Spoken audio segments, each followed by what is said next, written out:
Good evening, ladies and gentlemen. My name is Joe Balogh. I'm the General Manager of Volume Interactions USA. And I'd like to welcome you here this evening to our symposium, New Dimensions in Medical Imaging, the Role of Virtual Reality in Neurosurgery. Volume Interactions is a company that was formed and is currently headquartered in Singapore and is a member of the Bracco Group of companies.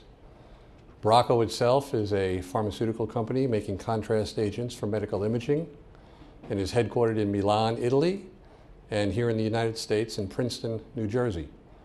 And I'd like to acknowledge tonight the presence of the President and CEO of Bracco Diagnostics, Mr. Carlo Medici, who came to San Francisco today to be here with the group of you and us to be part of this presentation.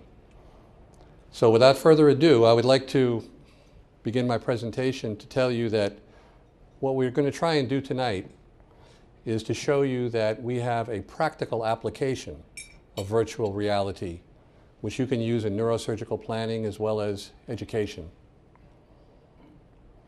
So that begs the question, what is virtual reality? Well, there are basically three characteristics that define virtual reality. One is immersion, the ability to be inside an object, and I think you'll see that as we go through the presentations this evening, you'll get that feeling with your 3D glasses.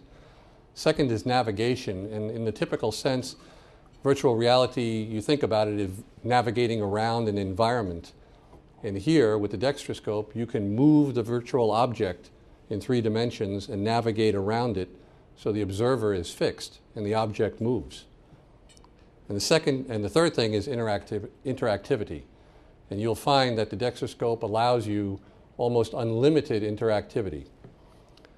The way that's done is not with what is commonly referred to as head-mounted displays or head and motion trackers, the older versions of what is virtual reality, but now a comfortable, practical application of virtual reality. You see neurosurgeon sitting at the Dextroscope. He's sitting comfortably, his arms are rested, his both hands are inside a virtual environment, as you see on the image on the right. The left hand holds a controller.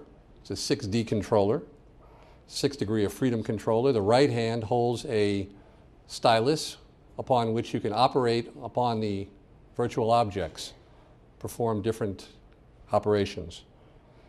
Now, we call this true 3D interactive visualization. Well, why true 3D? There are already lots of 3D workstations on the market.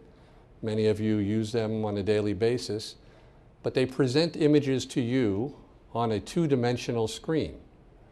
What we do is actually present images to you in a stereoscopic mode, wearing active glasses, active 3D glasses, and you're able to visualize the objects with depth perception. So that makes the first difference. The second difference is that this has a high level of interactivity. Again, you have the left hand holding the object, almost literally in your hands, turning it any which way you want to, and your right hand performs operations upon that virtual object.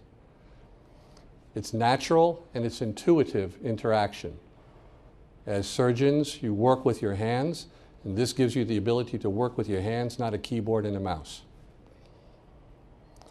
Speaking of keyboards, you have a virtual control panel, so that when you take the stylus and touch down to a base, this virtual control panel appears, and it gives you all sorts of quantitative, qualitative tools and the ability to measure, crop, cut, drill the images in front of you.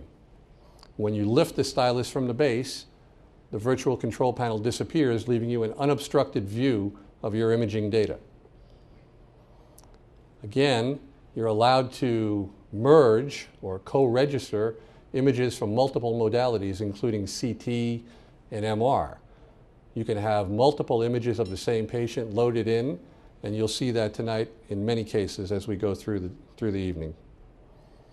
We give you a number of tools for visualization, the ability to register multiple imaging modality objects, the ability to do some segmentations, tumors, vessels, bone, skin, cortex, whatever, and reporting tools which allow you to make digital videos, snapshots, and export this data and bring it with you into the OR as reminders, printed reminders.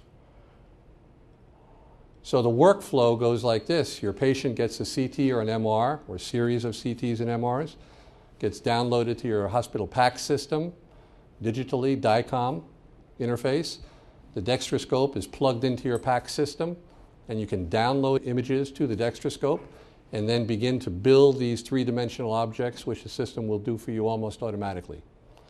Then you develop your operative plan, you make your pictures, your snapshots, your videos, and you go to the OR. Tonight you'll be seeing the images presented to you on a big screen. This is a silver screen. It's polarized, so the glasses you have in front of you are polarized lenses. They're not active stereo, they're polarized stereo. Gives you a right eye and a left eye image so that you can appreciate the stereoscopic 3D. This is the same kind of system that you might want to use in a teaching environment, for instance.